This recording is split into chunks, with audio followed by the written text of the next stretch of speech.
저는 여러분들과 함께 한 1시간 동안 하나님의 말씀을 나누게 되겠습니다. 그런데 우리가 짧은 시간이기 때문에 이제 중요한 것만 먼저 말씀을 드리고 그 다음에 하도록 하겠습니다. 제가 아까 우리 교회의 구조에 대해서 잠깐 말씀을 드렸는데 이제 이거 설명을 드리지 않으면 여러분들이 문득 그냥 지나가실 일이 있어서 말씀을 드립니다. 여러분들이 우리 교회 중앙에 보면 십자가가 설치되어 있는데 새누리교회에서는 십자가 그 성물이라고 부르고요. 거룩한 물품이다. 성물이라고 부르고요. 그 성물을 상징이요 비유다 이렇게 얘기합니다. 그러니까 예수님의 순환에 대한 상징이다. 그리고 예수님의 부활에 대한 상징이다. 그리고 이것이 복음에 대한 많은 함의를 갖고 있는 비유다. 이제 이렇게 얘기를 합니다. 그래서 여러분들이 이제 십자가에 대해서 거부 반응을 일으키는 분들이 있는데 그건 신학적으로 바람직하지 않은 용어입니다. 특별히 21세기가 디자인의 시대인데 교회를 그리고 교회를 기독교를 어떤 디자인이 없이 소개할 수가 없잖아요. 또 지도에 표시하더라도 지도에 여기에 교회가 있다. 십자가 하나 그어 놓으면 되잖아요. 근데 십자가 자체를 너무 혐오시하는 것은 지혜로운 판단은 아니다. 이렇게 말씀을 드립니다. 이제 십자가가 중앙에 있는데 그 색깔이 보통 교회에서 보기 어려운 하늘색으로 이렇게 칠해져 있습니다. 하늘색에 대해서 하나 말씀을 드리겠습니다. 하늘색을 토박이 말로 하능이라고 그럽니다. 느에다가 이응 받침 하능이라고 그럽니다. 그래서 우리나라에서는 컬러를 표현할 때 이응으로 잘 나옵니다. 파랑, 그 다음에 빨강, 이렇게 검정, 이렇게 동그라미랍니다. 그래서 노랑 이런 식으로. 그래서 하늘색에 대한 토박이 말은 하능입니다. 이제 하능이다 이렇게 이해하시면 되겠고요. 이 하능으로 이렇게 이제 칠해져 있는데 이걸 영어로는 스카이 블루라고 그럽니다. 근데 블루인데 스카이 블루다. 이렇게 이제 여러분들이 이해하시면 되겠고요. 왜 저렇게 했느냐? 새누리 공동체는 하늘 소속이다. 이 땅의 소속이 아니다. 하는 걸 명확히 하기 위해서 이제 그 컬러를 이제 하능으로 표시한 것이고요. 그 다음에 우리 교회에서 얘기하는 게 있습니다. 그게 뭐냐면 우리가 땅에 거하나 하늘에 소속한 공동체임을 잊지 말아야 된다. 이것이 유형교회이자 무형교회인 교회가 보여줘야 되는 이 세상에서의 컬러다. 이렇게 생각을 합니다. 그래서 색깔을 칠한 건 그렇게 했고요. 또 하나 신학적으로 그 하능 십자가란 이런 의미가 있습니다. 승천의 뜻이 있어요. 그러니까 예수 그리스도께서는 부활하신 분만이 아니라 승천하신 분이다. 이게 강조되어져야 합니다. 그런데 이게 너무 그 천주교의 영향을 우리가 오래 받았던 그 신학적인 여운이 남아 있어서 교회에서도 예수님의 순환과 부활까지 강조하고 딱 멈춥니다. 그러니까 성찬례 설명할 때도 그렇고요. 근데 여러분 이렇습니다. 부활은 승천이 없이 완성되지 않습니다. 그러니까 예수님이 아무리 부활하셨어도 다시 예수님이 이 땅에 계셨으면 죽으셔야 됩니다. 인간의 몸은 후패해져 갈 수밖에 없는 그런 형질로 되어 있거든요. 그래서 승천하셨기 때문에 부활이 완성이 된 겁니다. 그러니까 여러분들이 이제 저기에다 컬러를 왜 저런 컬러로 했느냐 이렇게 이제 생각을 하시고 여러분들이 나무 컬러를 지나치게 좋아하시면 그 집착입니다. 그러니까 여러분들이 거기에 너무 빠지셔서 이렇게 생각하지 않고 이렇게 벗어날 수 있기를 간절히 바랍니다. 이제 여러분들에게 나누어 드린 이렇게 봉투를 보시면 이렇게 이제 되어 있을 겁니다. 근데 거기에 보면 주보가 있어요. 주보를 먼저 보시겠습니다. 주보를 먼저 보시겠고요. 주보를 보면 거기 보면 대한예수교 장로회 새누리교회 그랬습니다. 새누리교회의 정체성을 보여주기 위해서 새누리 리포엄드 처치, 그 종교 개혁된 그 전통 속에 서 있다 하는 뜻입니다. 리포엄드 처치. 여러분들이 기억할 것은 장로교회의 본래 명칭이 리포엄드 처치입니다. 그런데 이것이 스코틀랜드 때부터 이제 그 영국 사람들은 대륙에서 하는, 유럽에서 하는 대로 하기를 싫어하거든요. 그래서 리포엄드 처치라는 말을 바꿨어요. 프레스비테리안, 장로교회로 바꿨습니다. 그런데 이제 본래 요한 칼빈이 세웠던 교회는 장로교회가 아니라 개혁교회였고, 이제 그 종교개혁의 이상을 가장 우리들이 구현했다는 자부와 긍지가 있었습니다. 그래서 새누리교회는 프레스비테리안이라는 용어를 안 쓰고 리포엄드라는 말을 씁니다. 근데 이 말은 우리 공동체는 종교개혁의 정신을 이어받습니다 하는 뜻이 그 속에 담겨 있습니다. 우리 교회 주소가 거기에 기재되어 있고요. 그 밑에 저희 교회의 전화번호가 있습니다. 그러니까 오늘 처음 방문하시는 분은 새누리교회가 어디 있었지? 이 주소 기억하시면 되겠고요. 그 다음에 그 교회에 내가 혹시 뭐 좀 물어볼 일이 있는데 이 전화 사용하시면 되겠습니다. 새누리교회에서는 매주일 주보를 발행을 하는데 그 맨 앞에 늘 말씀 요약이 실립니다. 이걸 성시라고 그러는데, 그러니까 말씀 요약이 늘 실립니다. 그러니까 한 주에 많을 때는 4페이지 정도 말씀 요약이 올라가고 있다. 이렇게 여러분들이 이해하시면 되겠고요. 내가 해야 할 몫이라고 하는 것은 이제 제가 했던 설교의 내용입니다. 그러니까 주제이기도 하고, 요렇게 내용이 정리되어 있어서 이제 교우들이 다시 한번 하나님의 말씀을 새기도록 이렇게 해주고, 그 다음에 우리 교회에서는 전부 유치원생들부터 설교 노트를 갖고 있는데, 여러분들이 우리 교회에 초딩들이 설교 노트 어떻게 하는지 한번 보셔야 됩니다. 그러니까 보면 이게 애가 이거 지금 현장에서 쓴 게 맞아? 하고 이게 놀라실 건데, 이제 설교 노트를 씁니다. 그러면 이제 아이들이 주보에 실린 내용을 보고 보충해서 이제 점검을 하는 겁니다. 목사님은 이렇게 설명하고 싶었는데 나는 이렇게 알아듣고 썼네. 이제 복습의 효과가 있다. 뒤로 넘기겠습니다. 뒤로 넘기면 주일 공동 예배 순서가 2페이지, 3페이지, 4페이지에 게재되어 있습니다. 그래서 새누리교회는 이렇게 예배를 드리는구나, 이렇게 보시면 되겠고요. 2페이지 하단을 보시면 성찬례 진행하는 순서가 있고요. 새누리교회에서는 종교개혁자들의 가르침을 따라 매주일 성찬례를 합니다. 네, 여러분들이 요한 칼빈이 쓴 기독교 강요를 보면 요한 칼빈은 뭐라고 얘기했는고 하니, 기독교인들이 모여서 예배와 경배를 드릴 때마다 성찬례를 하는 것이 마땅하다고 기독교 강요에 써 있어요. 그러니까 여러분들이 1년에 서너 차례 성찬례 하는 건 이건 개혁교회의 전통도 아니고 장로교의 전통도 아니고 어디서 온 건지 몰라요. 그런데 하여튼 그렇다. 이제 그것만 아시고 이렇게 하실 수 있기를 바랍니다. 그리고 이제 거기 위에 올라가게 되면 이제 여름 주일 예배, 새누리교회에서는 1년에 4개 예배를 드려요. 봄, 여름, 가을, 겨울 주일을 지킵니다. 그 이유는 제가 교인들한테 얘기합니다. 세월이 화살처럼 빨리 지나간다.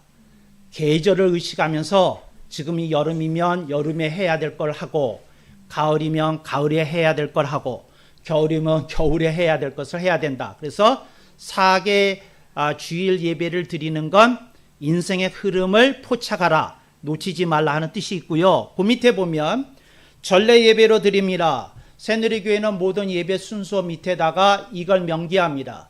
지금 당신이 참여한 예배는 어떤 등급의 예배고 집회입니다 하는 걸 표기합니다. 전례 예배라는 건 가장 고급스럽게 격식에 맞게 예배를 드린다는 걸 전례 예배라고 그랬고요. 거기에 이제 선고 하나 있고 그렇습니다. 3페이지로 넘어가겠습니다. 3페이지로 넘어가면 베드로전서 2장 11절 말씀이 이제 장성 목사가 풀어서 번역한 연이역으로 써 있어요. 연이역이라고 하는 말은 풀어서 번역했다는 말입니다. 그러니까 이제 제가 쓰는 용어이고요. 그 다음에 그 새누리교회에서는 주보에 모든 설교를 제가 이렇게 좀 번역을 다듬은 것을 이렇게 이제 여기다가 실립니다. 그러면서 여러분들이 거기 보게 되면 번호가 있어요. 1번, 2번. 제가 성경을 봉독할 때마다 이 설명합니다. 여러분들이 오늘 본문에서 보게 되는 번호는 히브리어 혹은 헬라어 원문에 없는 겁니다. 이렇게 얘기합니다. 그리고 거기 가로가 쳐져 있어요. 가로에 쳐져 있는 건 히브리어나 헬라어 본문에 없는 겁니다. 근데 그걸 넣어서 읽으면 뜻이 분명해지기 때문에 제가 그걸 첨가한 거예요.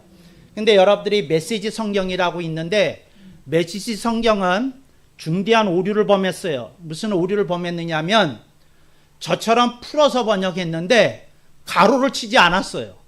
그래서 사람들이 인식을 뭐 하게 되냐면 메시지 성경에 있는 말이 헬라어 히브리어에 있는 줄 알아요. 없어요.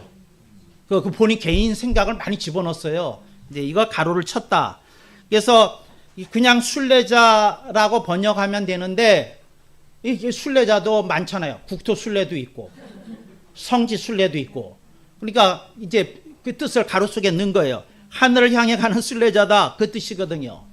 그 다음에 그 밑에 행인 같고, 근데 행인이 뭔 소리인지 알 게 뭐예요? 길거리 오가는 사람도 행인인데 다음 역을 향해 가는, 그러니까 주님이 여기 보세요, 여기 보세요.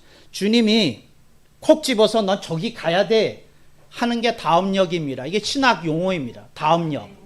그런데 하나님이 나한테 너는 이제 캄보디아로 가야 해, 이게 다음 역입니다. 이렇게 이제 주님이 나한테 말씀한 그 다음 역입니다. 근데 다음 역이 아직 필요하지 않은 사람에게는 다음 역이 열리지 않겠죠. 근데 우리들은 행인이다. 주님이 찍어주시는 다음 역을 향해 가는 그런 거다. 이제 그게 이제 이렇게 번역이 되어 있는 거고요. 이제 그리고 이제 영어가 붙어 있어요. 영어가 왜 붙어 있느냐? 한국어가 너무 수준이 낮아졌어요. 사람들이. 그래서 한자어 잘 몰라요. 근데 정말 희한한 건 영어를 붙이면 알아들어요. 이게 무슨 조화인지 모르겠어요. 그래서 하여튼 영어를 넣은 거는 영어와 교차해서 읽으면서 뜻을 명확히 포착하라 하기 위해서 집어넣은 거다. 제가 이제 번역하는 성경에는 이렇게 번역이 돼서 이제 나올 겁니다. 제가 지금 사복음서를 하고 있는데 그렇게 나올 거다. 이제 이렇게 이해하시면 되겠고, 그 다음에 이제 뒤로 넘어가면 4페이지입니다. 4페이지에 이제 파송사가 있는데, 그런즉 새누리교우 여러분들은 하늘창 말씀을 들었으니, 하늘창 말씀은 제가 하는 설교를 하늘창 말씀이라고 그럽니다. 근데 하늘창 말씀의 뜻이 뭐냐면 하늘의 보좌가 보이는 창이 좀 떴으면 좋겠다. 설교 듣는 사람들에게 이 하늘이 리얼하게 보였으면 좋겠다. 하늘창 말씀이고요. 이제 이게 브랜드죠. 새누리 브랜드. 세상에서 하늘나라가 펼쳐지는 복음화와 새 속에서 하나님 나라가 이루어진 복도를 향해 꾸준하게 줄기차게 나아가십시오. 이렇게 얘기하고 축복 기도하고 마칩니다. 그 5페이지를 보시게 되면 야외부 헌신 예배를 마침 드렸는데, 이게 이제 지난주 주보입니다. 거기 보시면 열린 예배로 드립니다. Relaxed service. 이게 무슨 말이냐면 편안하게, 그러니까 이제 캐주얼 차림으로 예배 드려도 된다는 거고, 전례 예배에서는 가능하면 정장이 바름직하다 이렇게 얘기하는 거고, 그래서 예배의 등급과 사람들이 느끼는 편안함에 대해서 얘기합니다. 우리 교인들이 Relaxed service, 열린 예배를 되게 좋아합니다. 열린 예배를. 그러니까 열린 예배에서 특징이 뭐가 있습니까? 제가 교인들에게 설교 중에 질문합니다. 답을 맞추면 10,000원을 줍니다. 도서 교환권. 그러니까 이제 이런 걸 할 수 있다는 거죠. 인터액션을 할 수 있는데 그 전례 예배에서는 그거 못 하게 돼 있어요. 그러니까 열린 예배와 전례 예배의 차이점이 뭡니까? 교인과 이제 교감을 나누는 그런 것도 할 수 있다 하는 말입니다. 전례 예배에서는 사람에게 박수 치는 거 안 됩니다. 전례 예배에서는. 근데 열린 예배에서는 오늘 귀한 분 오셨는데 뭐 박수 쳐주기도 합니다. 이제 요런 이제 그 전례상에 어떤 규제가 조금 풀려 있는 예배다. 이제 이렇게 이해하시면 되겠고요. 거기에 이제 5쪽에 보시면 7가라고 7가지 노래가 나옵니다. 시가, 아가, 애가, 개가, 영가, 군가, 새노래. 이거 이제 성경에 다 나오는 노래 용어들입니다. 그런데 이제 이거를 이제 새누리 교우들은 하나씩 배웠고요. 이제 무슨 말이냐면 당신이 어느 때는 마음이 울적해서 애가를 부를 때 있다. 당신이 어느 때는 아들이 그 변호사 시험에 뭐 합격했다고, 사시 합격했다고 개가를 부를 때도 있다. 당신이 기독굴에서 큰 영감을 받았다. 영가를 부를 때도 있다. 당신이 하나님으로부터 어떤 미션을 받고 정말 진지해졌다. 이제 군가를 부를 때도 있다. 뭐 이제 이런 얘기를 이제 찬송을 부르면서 7가지 노래 중에 당신은 오늘 무슨 노래를 부르고 싶은가요? 생각하도록 하기 위해서 거기 이제 그게 이제 써져 있는 거고요. 그러니까 이제 7가라는 건 그렇다.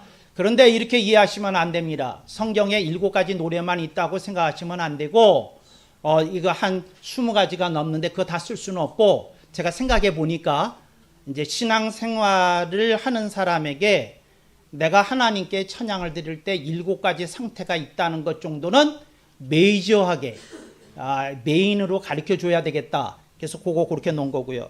그 뒷장을 넘기시면 제가 유럽 다녀왔습니다. 그래서 이제 8박 10일 다녀온 거 이제 교우들에게 야외부 예배이기도 하니까 이제 이렇게 이제 보고를 드린 걸 여러분들이 거기서 볼 수 있고요. 그리고는 그 끝에 가면 제가 좋아하는 말입니다. 파송사. 이제 그날 예배를 2번 드리는 분들이 이제 집으로 돌아가지 않겠습니까? 그래서 여러분 각자는 이미 그리스도와 연합되었으니 그분의 말씀으로 그분의 뜻을 받들어 그분의 길을 따라 살아가며 그분의 나라를 이루어 가십시오. 이건 제가 신학교 때 조직 신학을 가르칠 때 제 그 제자들한테 꼭 암송해서 복창하도록 가르친 문구입니다. 그러니까 어디에 있는 문구가 아니고요. 제가 만들었어요. 제가 만들었고 신학생들에게 이거 복창해야 된다. 그렇게 이제 가르쳤던 문구다 하는 걸 여러분들에게 말씀드리고요. 다시 건너뛰어서 수요 경배로 갔습니다. 제가 수요일 때는 강해를 합니다. 그래서 이거를 이제 히브리서 강좌라고 그러고요. 그 위에 보면 영경회로 드립니다 하는 말은 수요일 날은 바이블 스터디를 한다. 성경 공부를 한다. 이제 이런 성격 규정을 명백히 하고 수요 경배를 드린다. 이렇게 말씀을 드리고요. 그 다음에 이제 오른쪽에 보면 역시 이제 연이역이 나오게 되는 거다. 이렇게 됐고요. 히브리서 강좌 제6 복음서의 세기가 열린다. 새누리 교회에서는 7대 복음서를 가리킵니다. 7대 복음서를 가리키는데 성경을 제일 처음에 읽을 때 새누리 교회에서는 마태, 마가, 누가, 요한 읽고 그 다음에 레위기 읽으라고 가리킵니다. 그래서 새누리 교회에서는 레위기를 제5 복음서라고 가리킵니다. 그 다음에 제6 복음서가 히브리서고요. 제7 복음서가 요한계시록입니다. 그러니까 새누리 교회에서는 교인들에게 성경 통독 힘드니 초신자 또 어떤 사람이 성경 여러 번 읽은 사람이 있으면 1년에 한 번은 7대 복음서를 읽어라. 그리고 7대 복음서를 읽을 때에는 그 순서를 지켜라. 마태, 마가, 누가, 요한을 읽고 레위기를 읽으면 복음이 또렷해진다. 그 다음에 히브리서를 읽으면 보충해서 설명이 된다. 그 다음에 요한계시록을 읽으면 이제 여러분들이 이제 성경의 복음에 대한 명확한 좌표 설정이 이루어질 거다. 그래서 여러분들이 이제 그걸 아셨던 거고요. 그 다음에 10페이지를 가시게 되면 목회 일정표 있고요. 제가 뭘 하는지 낱낱이 다 교우들에게 공개합니다. 그러니까 제가 뭘 만나고 다니는지 어디 돌아가는지 별의별 얘기들이 여기 다 이제 써져 있습니다. 그러니까 그 교인들이 제 일정 중에 모르고 있는 거 없습니다. 그래서 거기다 다 쓴다. 그리고 오른쪽에 보시면 11쪽에 오른쪽에 보시면 이게 새누리교회 홈페이지입니다. 그러니까 새누리 .tv 영어로 이렇게 치시면 새누리교회 홈페이지 들어가고요. 한글로 새누리하고 TV 치시면 유튜브를 통해서 새누리 말씀을 들을 수 있고요. 그 다음에 제가 강의한 거는 많이 올리지는 않았지만 장성TV라는 게 별도로 있고요. 그 다음에 그 밑에 보면 미국에서 장로교 본부가 필라델피아에 있고 장로교가 필라델피아로부터 한국에 선교사를 파송한답니다. 근데 그 필라델피아 기독교 방송에서 제가 매주 월요일에 21년째 설교 방송 중이다. 그리고 있고요. 새누리 지부는 새누리 교인들이 그 지역으로 이사를 가요. 그러면 이제 새누리 교회를 향하는 그림을 가지고 지부를 결성하고 우리와 함께 예배를 드립니다. 그래서 거기 이제 그 5대 지부, 이제 6대 지부가 있는 건 6인데 그저 5라고 썼네요. 그래서 6대 지부가 있다. 그래서 거기서 새누리 출신들이 예배를 드린다. 인터넷으로 함께해서 예배를 드리고 절기 때는 새누리교회로 올라온다. 그리고 그 밑에 보면 대한예수 새누리교회 있고요. 교단 나오고 노예 소속 나오고 교단 신학교 나오고 뒤로 넘어갑니다. 뒤로 넘어가면 새누리 스태프고요. 제 이름 있고 당회 있고요. 그 다음에 교무실에 현재 4명의 간사가 상근하고 있습니다. 최경석 간사는 전체적인 일을 하고요. 전명희 간사는 음악 중심으로 하고요. 지금 제 설교 리스트를 우리 2명의 간사가 지금 한 7, 8개월째 정리하고 있는데 한 달 전까지는 설교 편수가 한 1000이었고요. 그 다음에 그 새로운 자료가 나와서 또 했더니 한 2000편이 이게 더 나와서 제가 현재까지 주보를 통해서 설교한 편수가 13,000편 됐습니다. 13,000편 됐고요. 거기에는 전부 제가 언제 어디서 무슨 설교를 했는지 제목과 본문이 있고요. 그 다음에 설교 원고 있고요. 이제 그렇다. 그래서 이제 설교 기록이 그 세계에서 드물게 가장 꼼꼼하게, 그러니까 누가 10,000편의 설교 원고를 갖고 있겠어요. 근데 하여튼 그 꼼꼼하게 그 기록과 함께 갖고 있다. 그걸 알고요. 제가 우리 사모하고 결혼을 하게 됐을 때 내가 이런 얘기를 했어요. 내가 당신한테 3가지 약속을 해줄 수 있다.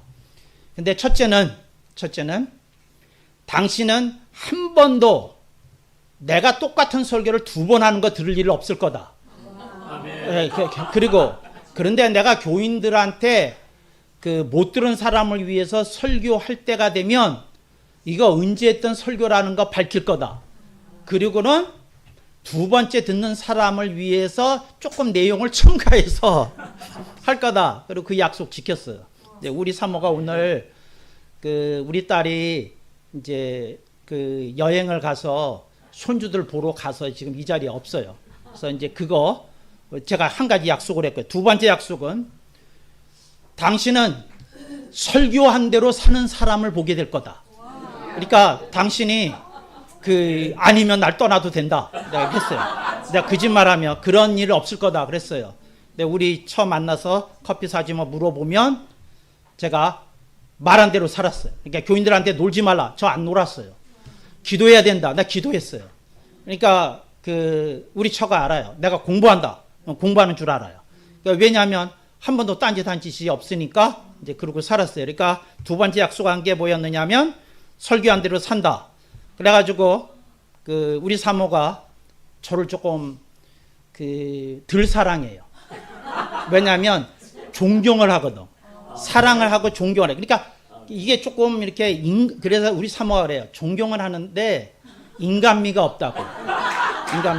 조금 이렇게 뭐 좀 잘못하기도 하고 넘어지기도 하고 흐트러지는데 한 번도 그런 모습 보인 적이 없거든요.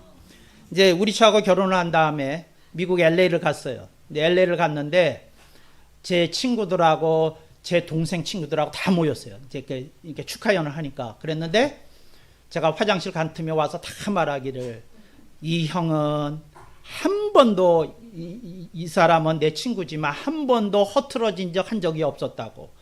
고등학교 다니는 동안 쫓아다니는 여자애들 많았는데 한 번도 여자한테 눈 돌리는 적이 없다고. 한 번도 딴짓한 적 없고 매번 책을 끼고 살았고 그냥 방학 때가 되면 도서관에서 나올 줄 몰랐다고 이제 이렇게 얘기해 줬어요. 그래서 LA에 있는 제 후배들이나 친구들이 증언해 줘서 그거 알았죠. 그러니까 좀 하여튼 그렇게 살았어요. 이제 그렇게 했다. 이게 이제 2번째 약속이었고요. 3번째 약속은 나는 하나님의 음성이 들으면 그대로 살 거니 그런 줄 알라. 그랬어요. 그래서 제가 미국에 15살에 이민 갔어요. 15세에 이민 가서 이제 35세 되는 해에 하나님 말씀하셨어요. 짐을 싸라! 한국 가라! 저는 그 미국에서 평생 살 줄 알았거든요. 제 친척들도 그 형제들도 거기 다 있는데 저는 미국까지 다녀왔는데 근데 이게 한국 가라고 그러니까 그런데 이 고막이 터질 것처럼 이렇게 귀에다 얘기하셨어요. 근데 제가 그날 가서 제일 먼저 한 일이 뭐냐면 자동차 팔았어요. 미국에서 특히 LA에서 자동차 없이 살 수 없거든요. 당장 가서 자동차 팔았어요. 성령님 말씀하셨다? 나 한국 간다. 근데 왜 가는지 모르겠지만 가라고 그러니까 일단 간다. 근데 그 하나님 말씀하셨으니 내 차부터 팔았다. 그러고는 그 다음 날로 이삿짐센터 불러가지고 짐 싸기 시작했어요. 그리고 이제 그 한 달 반 만에 이제 짐은 한 달 내에 다 붙였고요. 그러고는 이제 한국으로 왔어요. 그러니까 하나님이 분명히 말씀하셔서 이제 왔다. 그랬는데 내가 다행스럽죠. 어떻게 다행스럽느냐 하면 내가 처음에 프로포즈 할 때 얘기를 했거든요. 난 하나님 말씀 들리면 그렇게 산다. 얘기했거든요. 그런데 우리 처가 이제 그 전에 몇 번의 체험이 있었는데, 주님이 이렇게 말씀하셨다. 이렇게 말씀하셨다. 그런데 한 번도 틀린 적이 없거든. 그러니까 내가 무슨 말을 했을 때 맞을 때도 있고 틀릴 때도 있어야 되는데, 제 경우는 그 귀로 들려, 귀로. 이 속으로 들리니까 귀로 들려요. 성령님이 말씀하셨을 때. 그래서 저는 조금 엄격한 사람이에요. 뭐가 엄격한 사람이냐면 내면의 소리는 성령의 소리가 아니야. 내면의 소리지. 여러분이 내면에 듣는 것과 귀로 듣는 건 구별해야 돼. 내면의 소리는 내면의 소리야. 지혜일 수 있고 지식일 수 있고 어떤 번뜩이는 말씀일 수 있고 그래. 이게 내면의 소리예요. 내가 묻겠어요. 엘리야가 로뎀 나무 아래서 들렸을 때 내면의 소리를 들었겠어요? 귀로 들었겠어? 귀로 듣겠지. 하여튼 그래요. 근데 하여튼 그러니까 제가 이제 한국으로 가는 짐을 쌀 수 있었던 건 귀로 들었거든. 그것도 귀가 터질 정도로 들었거든요. 전 또 의심도 되게 많아요. 그게 어떤 식으로 맞느냐면 제가 얼마나 웃기는 놈이냐면 성령 체험을 하는데 제가 이 신학적인 소질이 있어가지고 이게 성령님이 말씀하신 게 맞다면 1시간 뒤에 말씀해 주세요. 제가 시간 재겠습니다. 1시간 뒤에 말씀하세요. 잠깐 멈춰 주세요. 이거 내가 지금 감당이 안 되고 생각이 복잡하니까 1시간 뒤에 말씀해 주세요. 그랬어요. 근데 그 앞에서 이렇게 스크린이 지나가요. 제 인생에 제가 지은 은밀한 죄에 대해서 그건 별것도 아닌 거지만 하여튼 이런 게 지나가요. 그래가지고 스크린 멈춰 주세요. 이거 제가 감당이 안 돼요. 그러니까 저 1시간 후에 다시 하겠어요. 지금 제 시계로 지금 몇 시인데요. 1시간 뒤에 말씀해 주세요. 제 시계가 틀렸더라도 제 시계 맞춰 주세요. 제가 이거 지켜보고 할 테니까. 그러고 제가 일어났다니까요. 일어나서 그 성령 체험하는데 일어나가지고 바깥에 나가서 왔다 갔다 그러다가 이제 1시간 뒤에 가가지고 그랬더니 성령님이 다시 말씀하시는 거예요. 그래서 내가 알았어요. 와, 이런 세계가 있구나. 그래요. 그러니까 어떤 목사들이 성령 체험을 제대로 하지 못하고 사역하는 건 참 불행하고 불쌍한 일이에요. 그러니까 성령님이 어떻게 강력하게 하실 수 있는지에 대해서 모르는 사람은 참 불행해요. 왜 불행하냐? 그 맛을 모르니까. 불쌍해요. 왜 불쌍하냐? 쓸데없는 고생을 많이 해야 되니까. 그걸 모르고 고생하려니까 얼마나 힘들겠어요. 이게 그런 세계가 있었다. 이제 그런 생각이 들고요. 한국의 성령님이 강력하게 역사하시던 그 시절이 좋은 시절이 다 갔어요. 좋은 시절이 성령님이 강력하게 역사. 옛날에는요 성령님의 불이 떨어지면 대부분 사람 눈에서 필름이 지나갔어요. 인생을 보는 게. 요새 그런 사람 없어요. 그게 언제서부터인가 이게 사라졌더라고. 그러니까 이게 참 그래요. 요즘 키가 받는 게 방언 터지는 정도예요. 근데 방언도 보면 등급이 낮은 것만 터져요. 방법도. 어린애 같은 방언. 그러니까 뭐 좀 고급스럽고 진짜 아름다운 방언이 터지면요. 뭐야. 하여튼 그 아름다운 성악가가 부르는 것 같은 그런 방언이 있어요. 근데 하여튼 그 좋은 시절이 다 지나가고 요즘은 뭐 아바바바바 뭐 하는 그 정도 수준의 방언만 주로 터지는 불쌍한 시대가 됐어요. 근데 이걸 어떻게 하면 좋냐? 그래서 이제 그 뒤에 그게 있다 이제 그렇게 말씀을 드리고 이게 이제 지나간 거고요. 그 다음에 코팅물 꺼내겠습니다. 이렇게 코팅물 이제 주보에 대한 설명 됐고요. 그 코팅물 보시면 제가 지난주에 여러분들하고 KWMI에서 강의했던 내용이에요. 그러니까 여러분들이 이제 아시는 거예요. 아, 강의를 들었는데 이렇게 정리가 안 된 사람은 강의를 뭘 들은 거예요? 그러니까 여러분들이 제가 강의한 내용에 요 내용하고 거의 흡사한 내용이 필기가 된 분은 이분은 제 제자 될 자격이 있는 사람이에요. 근데 그러지 않은 사람은 내가 걱정스러워요. 아니 제자라고 그랬는데 내가 한 말을 많이 빼먹고 또 하지도 않은 말 써놓고 그러면 제가 어떻게 제자라고 그럴 수 있겠어요. 그래서 이제 지난번 강의한 거예요. 영성의 유지. 근데 이것도 제가 여러분을 사랑하기 때문에 장성 교수가 자신의 영성을 어떻게 유지하는 데에 대해서 얘기한 거예요. 4가지. 양식의 허기, 성경과 말씀에 대한 목마름. 성경과 말씀을 나눈 이유가 있어요. 대부분 성경대로 설교 안 해. 지가 하고 싶은 말 하지. 이게 슬픈 일이야. 그러니까 그 성경과 말씀을 나눠서 말해야 되는 시대가 됐어. 그러니까 어떤 사람이 하는 건 자기 말씀이야. 성경이 아니고. 성경과 말씀에 대한 목마름. 근데 성경이 있는데 성경을 통해서 제대로 선포되지 않은 말씀을 듣고 싶다는 목마름. 경건과 성결에 대한 목마름.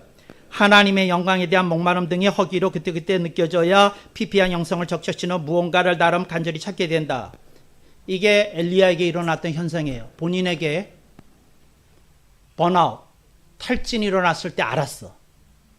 근데 대부분 목회자들이요. 본인이 탈진했는데 본인이 몰라.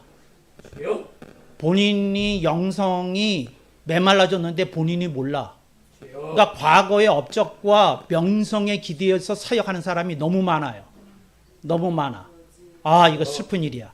그래서 하여튼 그걸 그때 느껴져야 된다. 그런 사람들이 하나님의 사람인데 이게 그때 느껴지지 않고 오기로 버티는 사람이 있어요. 이 귀감의 우러름, 성경 속의 인물, 교회사의 인물, 최고로 만난 인물, 인생에서 만난 인물 중에서 내게 감동을 준 인물들을 찾고 품고 우러르고 본받고 닮아가고자 힘쓴다. 찾아야 돼요. 그 다음에 품어야 돼. 우러러야 돼. 그 본받아야 돼. 닮아가야 돼. 이게 귀감의 우러름이에요. 이제 그리고 그 다음에 3번째, 계시와 영감과 지혜에 대한 점검. 이게 슬픈 일이에요. 계시와 영감과 지혜의 차이가 뭔지 대부분 잘 몰라. 아니, 그게 단어를 모른다는 게 내가 그게 성령님과의 교통 속에서 계시가 뭐고, 그 다음에 영감이 뭐고, 지혜가 뭔지 잘 몰라요. 이게 모르니까 이게 참 서글픈 일이다. 오케이. 계시는 또렷하게 성령님의 뜻이 이제 귀로 들리는 걸 말하는 거고요. 영감이라고 하는 것은 성경의 어떤 인사이드가 보이는 걸 말하는 거고요. 지혜는 생활의 적용이 또렷하게 나타나는 걸 계시, 영감, 지혜에 대한 점검이라고 그럽니다. 오케이. 그래서 성령님과의 교통이 있어야 되고요. 말씀의 깊이와 높이가 아울러 있어야만 계시, 영감, 지혜가 사역자에게 제대로 공급이 된다. 4. 일상에 대한 시스템, 눈 뜨고부터 잠들 때까지 날 일상에서 알차게 움직이는 영사심신의 시스템을 구축해야 인생의 보람을 거둘 수 있다. 그러니까 일상생활이 인생이에요. 하루를 제대로 사는 사람이 일주일을 제대로 살 수 있고, 일주일 제대로 사는 사람이 한 달 제대로 살 수 있고, 기타 등등해서 평생을 살 수 있는 거예요. 2. 영성의 유지 2를 보겠습니다. 그러니까 누가 새누리교인들에게 목사님 뭐 하세요? 그러면 교인들이 4가지 얘기해요. 우리 목사님 공부하시고요, 기도하시고요, 복귀하시고 창작하세요. 저는 이 4가지밖에 안 해요. 다른 거 안 해. 노는 거 안 해. 무슨 정치하러 안 다녀. 사람과 어울리는 거 안 해. 맛집 찾아다니는 거 안 해. 안 해. 라면 먹으면서 성령님과 함께 앉아있는 게 훨씬 더 배불러. 훨씬 더 배불러. 근데 하여튼 그래요. 근데 그냥 공부하고 기도하고 복귀하고 창작해요.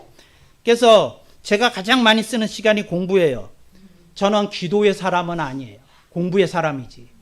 기도의 사람이라고 하는 말은 무슨 말이냐면 본인이 하루 중에서 가장 많은 시간을 쓰는 것이 기도이면 기도의 사람인 거예요. 그러니까 나는 하루에 제일 많은 시간을 기도에 씁니다. 그러면 기도의 사람이에요. 지난번에 제가 이제 복귀를 하잖아요. 복귀를 하는데 성령님이 이런 말씀을 하시는 거예요. 야, 인터넷에서 그 강의하는 중에 그 어느 선교사가 너한테 질문했지 않느냐.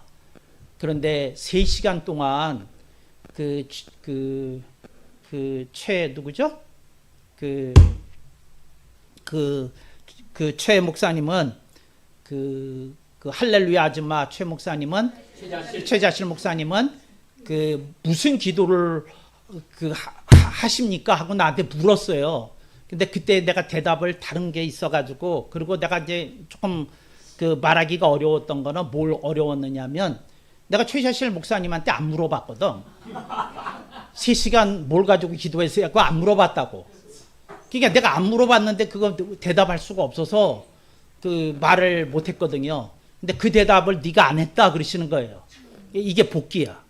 그러니까 복귀를 하면 그 얘기를 하셔요. 야, 네가 강의했을 때 그분이 질문했는데 너 대답 안 했어. 근데 네가 이렇게 망설였잖아. 근데 제가 왜 망설였는지를 보니까 내가 그분한테 안 물어봤거든.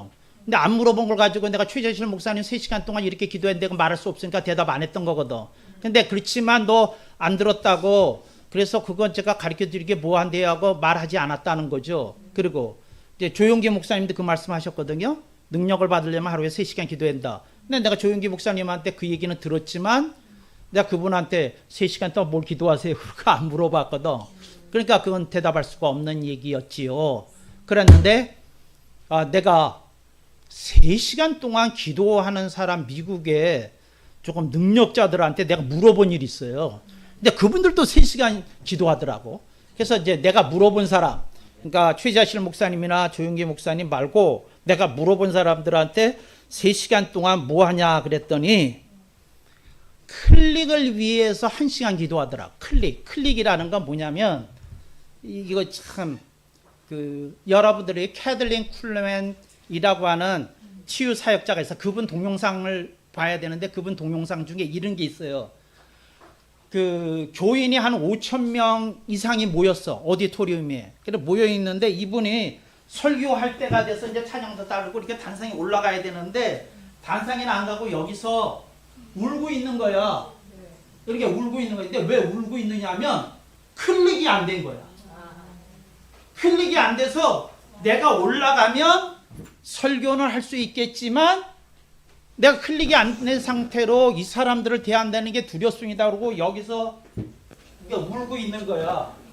근데 그 능력자들 중에 어떤 사람은 성령님이 나하고 이렇게 클릭이 된 걸, 이게 접선이 된 걸 아는 거야.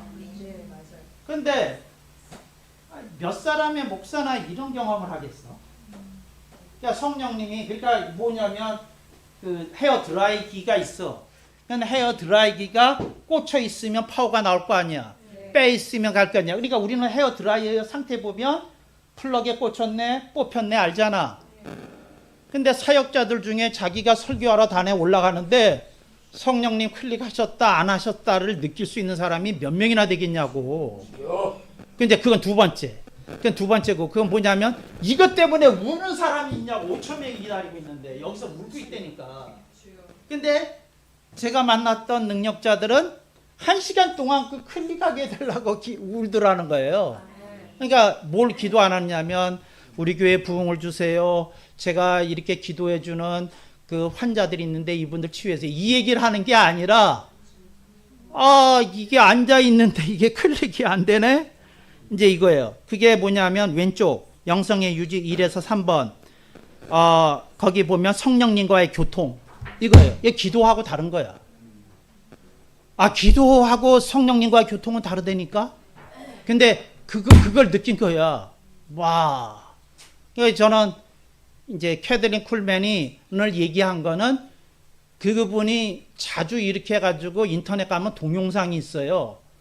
그러니까 울고만 있는 동영상이 있다고, 설교를 안 하고 30분씩이나 이러고 사람들이 기다리고 있는데, 이제 그래서 이제 얘기를 했던 거고, 그 위글스월스라는 그 뭐 지상 최대의 치유자가 있었어요. 위글스월스라고. 그런데 이 위글스월스는 어땠느냐면, 시체한테 가서 일어나 이렇게 한 사람이에요. 그러니까 안 일어나니까 성령님 말씀하실 때 가서 뺨따을 때리는 거야. 시체를 향해서. 주님이 말씀하시는데 왜 안 깨어나? 그러고 뺨따을 때렸어요. 근데 난 두 번째 놀란 거예요. 시체를 향해 가지고 일어나. 사람들이 다 죽었다고 하는데 일어나 그러고 몇 시간 때 죽어 있는 사람. 그리고 뺨따을 때리고. 근데 뺨따을 안 때리고 성령님께 물었어요. 근데 성령님이 어떠냐면, 시체를 이렇게 안아세워가지고 밀어라. 그래서 시체를 침상에서 끌어내가지고 이래가지고 밀었다니까. 밀었어. 근데 그 사람이 걸었어. 아멘. 이런 사람이 있었어. 이런 사람이. 이게 위글스월스라는 사람인데, 그러니까 성령님과의 교통이 이런 사람도 있었다고. 근데 저는 이런 얘기를 처음에 들었을 때 막 울었다니까요. 분해서 울었다고. 아, 누구는 되는데 나는 왜 안 돼요? 그러고 울었다고. 사람들 좀 물어봐. 아멘. 신화 같은 얘기로만 들으니 무슨 얘기를 하겠어. 이게 분해가지고 울어야 되는데. 난 막 울었다니까요.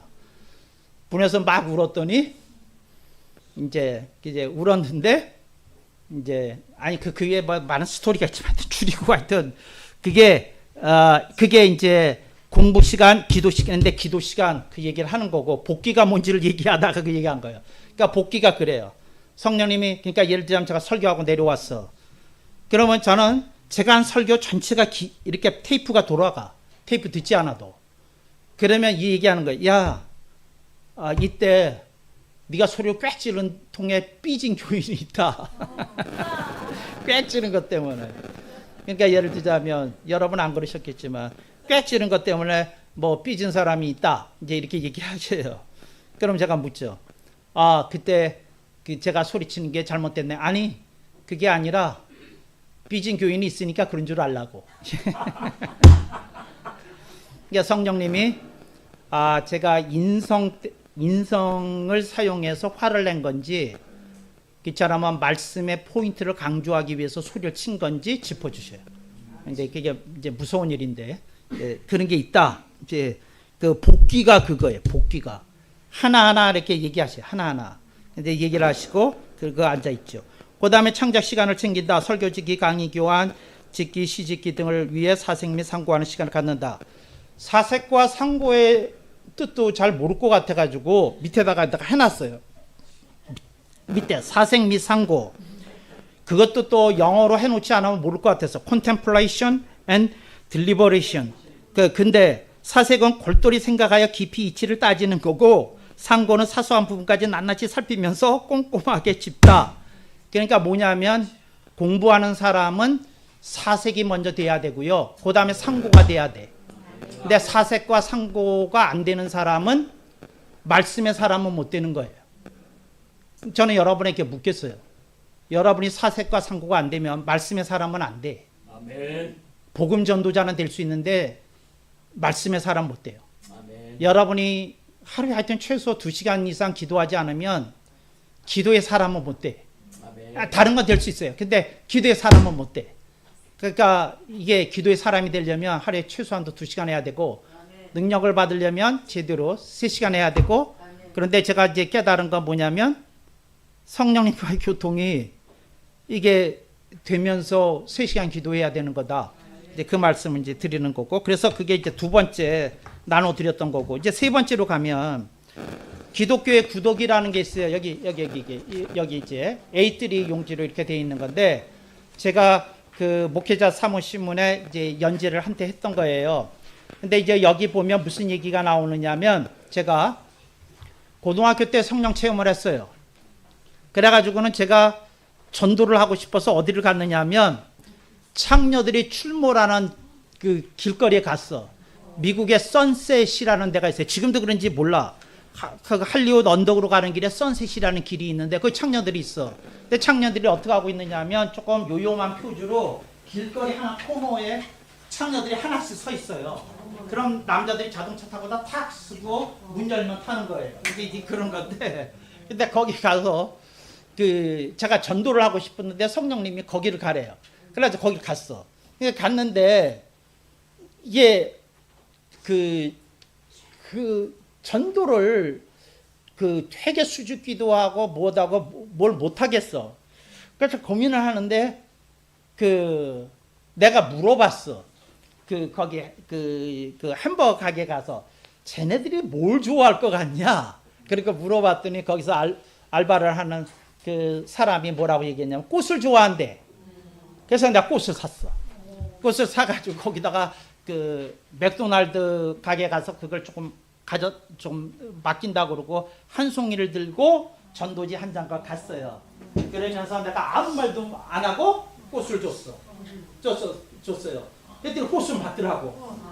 그 다음에 조금 있다가 요거 하고 줬더니 걔 표정이 그러면 그렇지. 그랬는데 꽃을 먼저 받으니까 그걸 받더라고요. 그래서 이제 그러고는 제가 이제 영어도 짧은데 이렇게 한 거예요. 맥도날드에 맥다널이라고 그러는데 맥다널에 내가 있다고. 그러니까 이제 손님이 안 걸리는 날이든지 뭐든지 그러면 저기 와서 얘기하자고. 이제 그랬거든요. 그래서 거기서 이제 근데 내가 그렇게 이제 전도 거기를 하나 다녔고요. 또 하나는 이제 그건 금요일 저녁에 갔고 토요일에는 제가 사는 데서 옆에 있는 유니버시티 오브 서던 캘리포니아라고 USC라는 대학이 있어요. 대학에 갔는데 대학에서는 전도 못하게 돼 있어요. 그래서 어떻게 했느냐면 제가 팻말을 들었어. 뭐라고 들었느냐면 ask me. 팻말 이렇게 잡고 요걸 든 거예요. 여기에는 ask me가 써 있는 거예요. 그러니까 나한테 물어보세요. 그러니까 지가 물어보면 전도해도 되는 거거든. ask me. 그러니까 1시간이고 2시간이고 서 있는 거야 이러고. 그런데 어느 날 랍비가 제 얘기를 듣고 온 거예요. 그래가지고 이 맹랑한 놈이 있다. 근데 영어도 잘 못하는 놈인데 제가 15세 미국에 이민 가서 고등학교 2학년 때 전도를 나갔으니 영어를 얼마나 했겠어요. 영어도 못하는 놈이 대학교에 와가지고 맹랑하게 ask me 이러고 있다. 이게 소문이 났는데 랍비가 그런 놈이 다 있냐. 그래가지고 가서 이제 얘기를 하게 됐는데 그 랍비가 얘기하는 거예요. my friend, 네가 불쌍하다. 절대로 기독교는 유다교를 이기지 못한다. 그 이유가 뭐냐면 우리에게는 기독교에 없는 탈무드가 있다.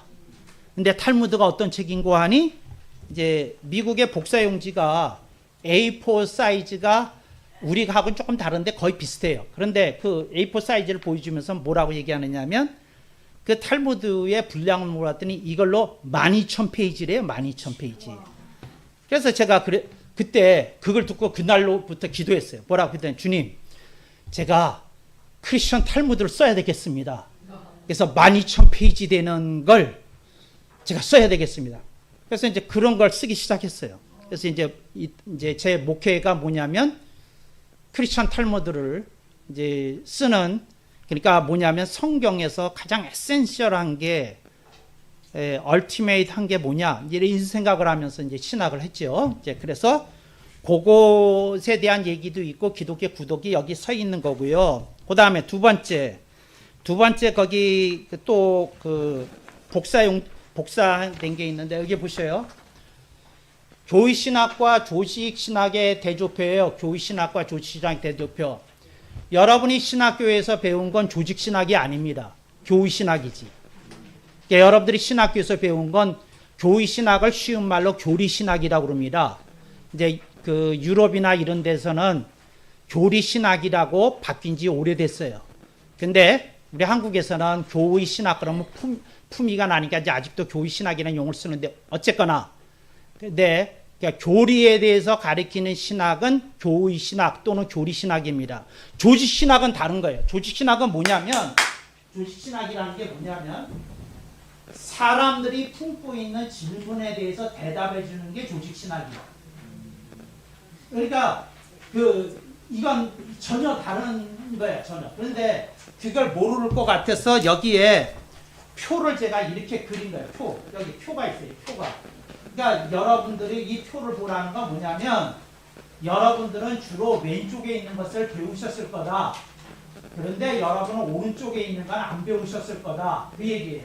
그래서 장성 교수가 조직신학 교수라고 하는 말은 저는 왼쪽에 있는 거 가리키는 사람이 아닙니다. 저는 오른쪽에 있는 걸 가리키는 사람이지. 그런데 제가 아무리 조직신학이라고 얘기를 해도 관념이 이 교의신학이 조직신학하고 똑같은 거로 돼 있어가지고 말귀를 못 알아들어요. 말귀를. 그런데 하여튼 그러니까 한국신학교에서 유럽신학교에서 가리키는 건 교의신학이고 조직신학은 다른 거다. 그러니까 예를 들자면 이런 게 조직신학이 하는 거예요. AI 시대에 성경은 AI에 대해서 뭐라고 말씀하나요? 우리는 이걸 어떻게 대처해야 되나? 이게 조직신학이 하는 일이야.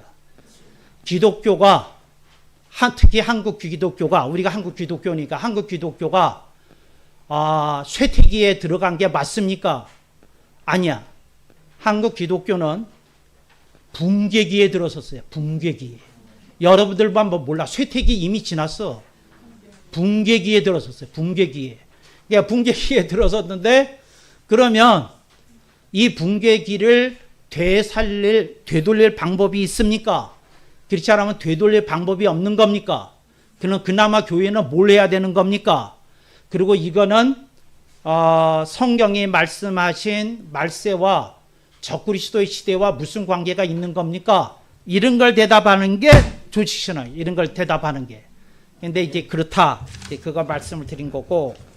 그래서 이제 그다음 이제 이거에 대한 얘기는 들으셨고, 그다음에 제가 새누리교회에서 뭘 하는지, 목회에 뭘 하는지 뭐 밤새 얘기해도 다 못하지만 몇 가지 말씀을 할게요. 그게 뭐냐면 냉수만 주세요. 여기서 해서 그 말씀을 드릴게요. 첫 번째, 저는 질의응답 목회를 해요. 교인들한테 뭐든지 물어보세요 해요. 뭐든지 물어보세요. 그래서 우리 교회에서는 질문을 환영해요. 질문 못하는 사람 내가 어깨를 툭 쳐요. 머리도 치고. 질문이 없으면 산 사람이 아니라고. 질문하라고 그래요. 그래서 질의응답 목회를 해요. 모든 질문에 답해 주려고 해요. 그래서 우리 교회에서 어디를 가면 이제 우리 교회에서 나들이라고 하는 행사가 있는데 그 남선교회 회원들하고 어디를 가요. 그런 자연경관 가서 그 구경도 하고 맛있는 밥도 먹고 좋은 데 가서 차도 마시고 그래요. 그 다음에 이제 뷰 맛집에 가서 앉아가지고 기다란 테이블을 차지하고 우리들이 질의응답을 해요. 그래서 한 사람씩 빠짐없이 질문하라고 그러고 대답을 하고 그거 다 녹취하죠. 이제 녹음하고 그 다음에 그거 요약해서 주보에 실려주고 이제 이런 그리고 이제 물론 이러죠. 공개적으로 물어도 되는 거는 물으라고. 사적으로 뭐 어떤 거 있으면 이제 개별 상담을 해야 되는 거고, 그러니까 다른 사람이 들어도 되는 그런 것들을 묻죠. 이제 온갖 질문을 다 해요. 제가 나이가 몇인데 이런 고민이 있습니다. 제가 자녀하고 이런 갈등이 있습니다. 뭐 이제 이런 얘기 뭐 하면 그거에 대해서 제가 하죠. 그래서 그 새누리 목회의 1번이 뭐냐? 질의응답 목회를 해요. 그 다음에 두 번째, 워딩 목회를 해. 월딩이라고 그래. WORDING. 그게 뭐냐면 새누리교회에서는 정확한 용어를 써야 돼. 그러니까 정확한 용어 아닌 거는 즉시 고치게끔 해요. 그러니까 월딩이 중요해요. 그리고 정확한 개념이 중요하고.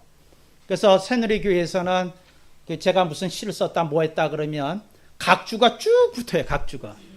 그러니까 국어 사전의 뜻을 풀어서 이제 그 하는 제가 이제 사전도 만들고 있는데 이제 그런 일을 해요. 그래서 정확한 용어를 쓰도록 얘기를 하는 거죠. 예를 들자면 이런 식이에요. 수요 기도회라고 그러면 안 된다. 수요 예배라고 그러면 안 된다. 수요 경배라고 그래야지. 왜 수요 예배라고 그러면 안 되나요? 그렇게 되면 주일 성수 개념이 무너진다. 수요일에 예배 드렸으니까 주일 예배 안 드려도 될 수 있는 거지. 근데 목회자들이 이걸 모르고 있다. 그러니까 수요 예배 드린 사람은 주일 예배 빠져도 된다고 하는 교회에서는 그렇게 써도 된다. 근데 주일이 특별한 날이라고 가리키는 교회에서는 그렇게 쓰면 안 된다. 이렇게 얘기하는 거고, 기도회라고 쓰면 안 된다. 왜 안 되나요? 기도회라는 건 여전도회 몇 명이 우리 교회를 위해서 기도합시다고 해도 그 기도회다. 근데 교회의 공식적인 행사는 이제 경배라고 부르는 것이 합당하다. 이제 그러면서 이제 예배의 등급이 있다. 이제 이런 걸 이제 가르쳐 주는 거. 이제 이런 게 월딩이에요. 이런 게 월딩.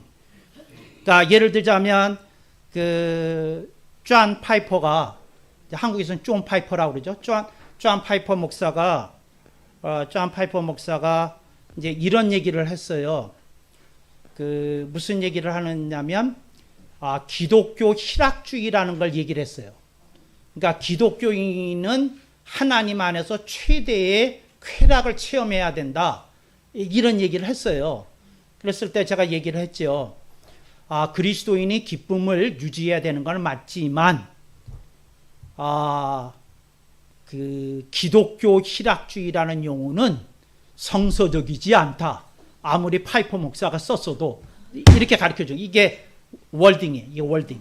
그러니까 어떤 표현을 썼는데, 그러니까 90% 맞고 10% 틀렸으면 그거 가르쳐주는 거예요. 10% 틀렸습니다 하고 이걸 교정하는 거예요. 그러니까 정확한 표현을 쓰도록 하는 거죠. 그래서 이제 월딩 목회를 하는 거죠. 그러니까 제가 대부분의 교회의 주보를 보면 고칠 때가 한 30군데는 다 넘어요. 대부분의 주보들 보면 용어들이 다 오락가락돼 있고 틀리고 뭐하고, 그래서 이제 월딩, 정확한 용어, 정확한 개념, 이게 서야 한국 교회가 이게 건실하게 설 수 있다. 그래서 이제 그게 이제 두 번째 제가 하는 거고요. 아멘. 그 다음에 이제 세 번째는 제가 뭘 하느냐면 성경의 체계를 가르쳐요. 성경의 체계를 가리키는데, 예를 들자면 아까 여러분이 들으신 거예요. 뭘 들었느냐면 로마서가, 갈라디아서가 복음서를 올라타면 안 된다. 지금 어떻게 됐느냐면 로마서와 갈라디아서 때문에 비유의 비유, 복음서는 안장이 됐어요. 그리고 안장 위에 누가 올라탔다고요? 로마서와 갈라디아서가 올라탔어. 이건 비성서적이에요. 그러니까 이게 합당한 일이 아니야. 이제 이런 얘기를 하는 거예요. 이런 얘기를. 이제 그런 얘기를 하면서 이게 고쳐져야 된다. 그런 얘기를 하는 거죠.